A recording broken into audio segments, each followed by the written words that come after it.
record labels. Today, I'll show you how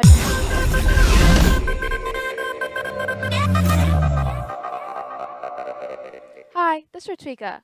I know some of you are awesome musicians, and all you need is a good quality music video to get the attention of big record labels. Today, I'll show you how you can get studio quality vocal music recording at your own home with a low budget without any expensive or complex equipment or software. So if your music video sounded like this, where you are seems to be as far as an eternity. Outstretched arms, open hearts, and if it never ends, then when do we start? after watching my tutorial, it'll sound like this. Where you are seems to be as far as an eternity. Outstretched arms, open hearts, and if it never ends, then when do we start? For this tutorial, I've deliberately kept my setup very simple. I have a microphone, an MP3 player, a mixer, headphones, and a good quality audio-digital recorder. I'll show you how this simple setup can give you outstanding results. Before I go into the details of the recording setup and the process, I want to show you my setup. Here I've connected my mic and my MP3 player to the mixer.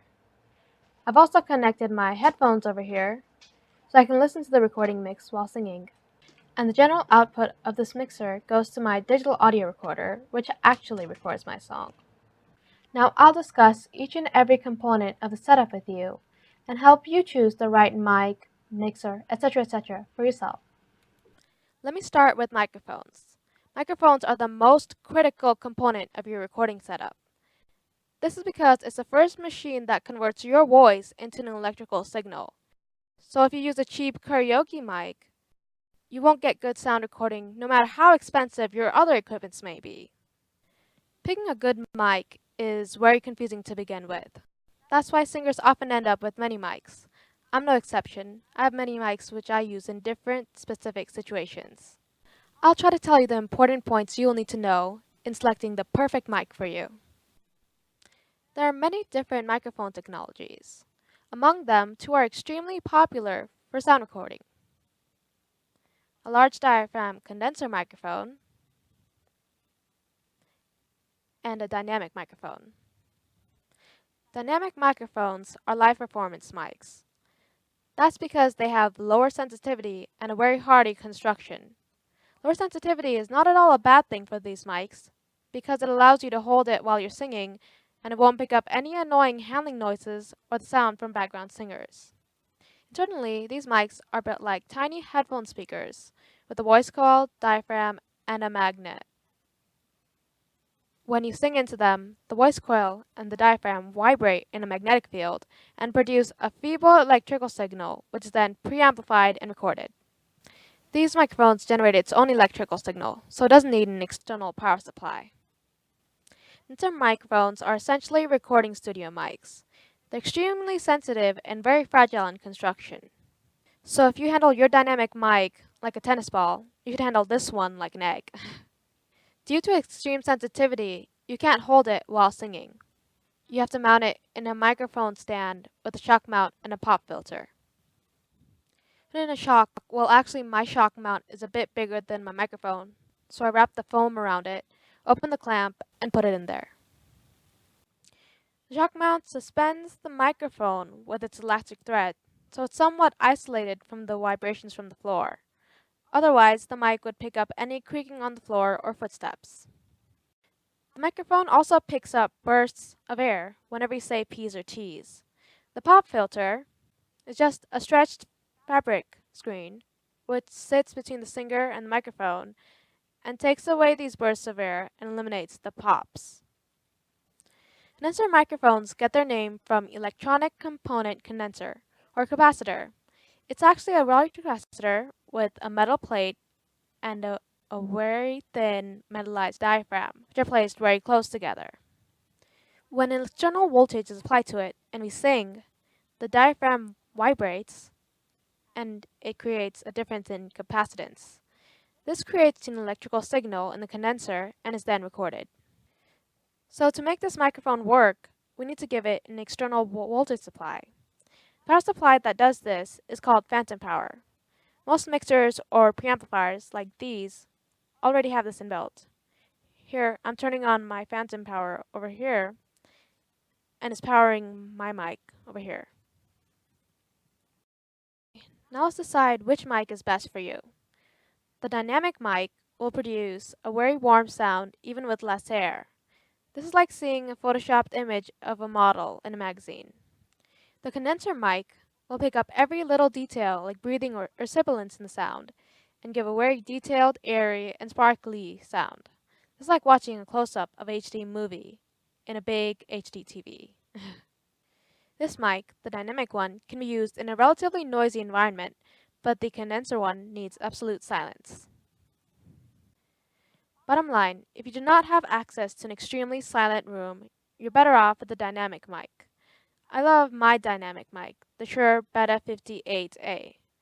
If I had to choose between all my mics and could just keep one, I choose this one, because my voice sounds the best in it. However, everyone's voice sounds a little different in different mics. So what mic sounds best with my voice may not sound the best in yours. For a large diaphragm condenser microphone, I use the MXL V67i. This actually has two condenser microphones back to back. One diaphragm faces this way and gives a bright tone, and the other one faces this way and gives warm tone. Once again, I just want to say that, what mic may work the best for me may not be the best for you, so do your own research before buying the mic. Oh, one word of caution. If you're planning to buy a large diaphragm condenser mic, make sure you don't record loud sounds with it, like subwoofers, kick drum, etc., etc. That's because a loud sound shockwave can push the diaphragm to stick to the backplate and kill the microphone for good. I cannot stress more the importance of buying a good quality microphone cable, which will connect your microphone to the preamp. A cheaper cable will cause impedance mismatch, introduce humming, and destroy your high frequency sound. The brand which I use and recommend is Megami. It's pricey, but definitely worth it. Next we have the mixer preamp. It has two specific purposes. First, it amplifies the microphone signal with no appreciable distortion and noise and supplies 48-volt phantom power to the condenser mic. Secondly, it has multiple inputs that take in signals from various sources and mixes them together. In our case, we'll mix a vocal track with a karaoke track for monitoring and recording. Before buying a preamplifier, I always look at its signal-to-noise ratio. It is the ratio of the sound we want to record to the unwanted noise the preamplifier produces. A good preamplifier produces very little noise, and a bad one produces lots and lots of noise. You want the ratio to be at least 100 dB or higher. I have selected the Behringer 1202 FX Mixer Preamp. It has 4 XLR inputs, and in total, 12 inputs overall. It also has various inbuilt effects like reverb, echo, flanging, etc., etc. It is a great value for its money as it's under $100. Now let's talk about stereo monitoring headphones. I have some bad news for you. You can't use your super fancy bass-enhanced headphones like my Bose and Audio-Technica. You'll have to get professional quality ones, like my Sony MDR7506. The reason you need these monitoring quality stereo headphones is because they provide a flat response from low to high frequencies. This way you can get the true sound and make an accurate mix. I'll not go too much into MP3 players because any MP3 player will do, even the cheap ones or even your cell phone. Lastly, you will need a good quality digital audio sound recorder. I use the Sony PCM-D50. Its sound quality is unparalleled and I use it all the time. Zoom also released an inexpensive recorder under $100 called Zoom H1, which has almost identical specifications like its big brother Zoom H2. Check it out. Now that we have all of our equipment ready, let's connect everything and set up our home recording studio. First, connect your microphone to the XLR input of the mixer. This is the center channel of channels. Then connect your MP3 player, which has the karaoke track, to only the left input. That way, the right channel will only have my vocal tracks. Then connect the headphone to the headphone out, and connect the digital audio recorder to the mixer out. To adjust the mixer, turn all the gain controls to 0.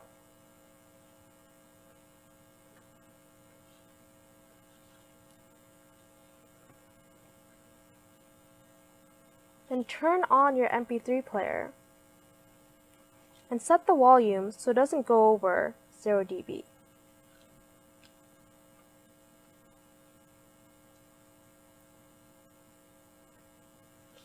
Then set your microphone as well by turning on your phantom power if you're using a condenser mic, and then singing into it to check the levels. Then set your mic gain level accordingly, low, low, so you can hear it in your stereo monitoring headphones in both channels. Hello, hello, hello, hello. And once again check that it doesn't go over 0 dB. Okay, now we're ready to rock and roll. Turn on your recorder, set the levels, and start singing.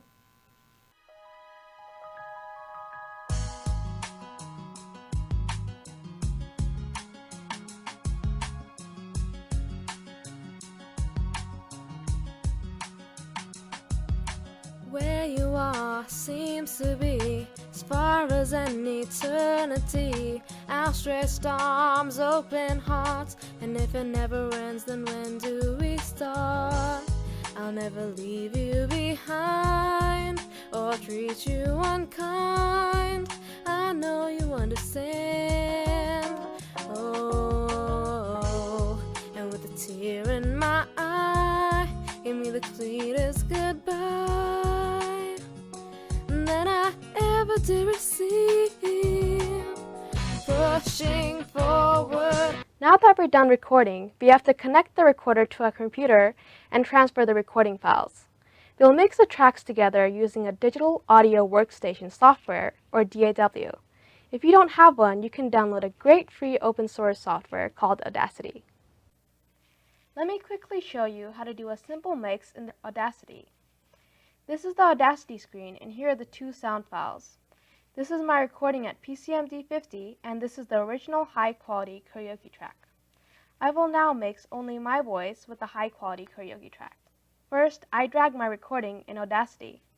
You can see it has recorded the karaoke track in one channel and my voice in both channels. I am now dragging the karaoke track to Audacity. I will now manually synchronize the karaoke track with my recorded track by visually aligning them. Zoom in so that you can see the details of the waveforms.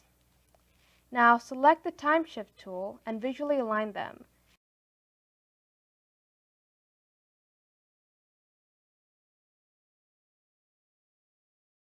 Zoom further to get an accurate sync. Quickly play and listen to the sync.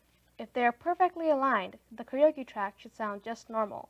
If the recording track and the karaoke track are not synced, you will hear a reverb-like effect.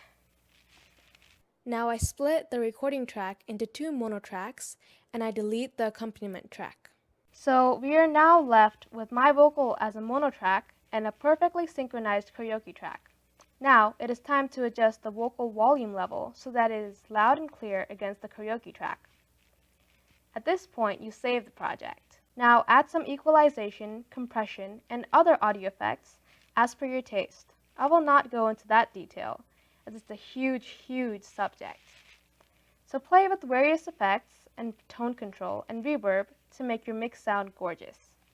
Once you're satisfied, export your mix in a WAV or FLAC file format. This will be your master file, so you can use it to make your MP3 file or a CD, or even make a lip-synced YouTube music video. If you enjoyed today's tutorial, please consider supporting Renaissance Now, a 501c3 public charity. You can donate $1 or even your used arts and craft tools. Your contribution will help us provide free training and tools to thousands of underprivileged artisans around the world.